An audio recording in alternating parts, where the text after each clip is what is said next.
What are DHA, EPA, DPA? What are all these omega-3s? What kind of function are they performing? And then, what are the omega-6s doing? Omega-3s, they play an essential role, and I mentioned this a little bit before, but we clearly see them acting in neuroinflammatory pathways. We see them acting in neurodegeneration. If you don't have omega-3 products, you're going to have neurodegeneration.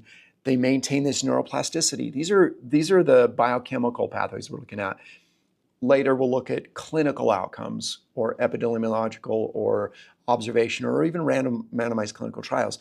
But from the biochemistry standpoint, which is really fascinating for me, is we see how they manage oxidative stress brilliantly.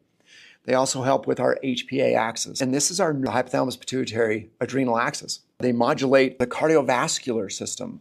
Hormonal pieces are being controlled and modulated by these omega-3 fatty acids, or PUFAs, sometimes many people call them. How do they do this? Well, I can show you, and I have a schematic that I can share with you where they can regulate gene expression. They create new versions, and we call these pro-resolving mediators, membrane or intracellular through receptors. They can act directly on oxidative threats in the membranes that they occupy. They can rejuvenate neurotransmitters, again, through mechanisms that we look at in biochemistry. So fundamentally biochemically, we can see all of this amazing work they're doing.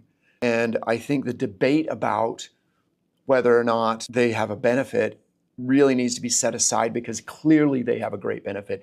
Now we just got to look at how do we maximize that benefit and what are some of the pros and cons in our clinical outcomes, because these molecules not only are they effective, but they're an amazing molecule to have around, and we want to make sure we're getting enough of those.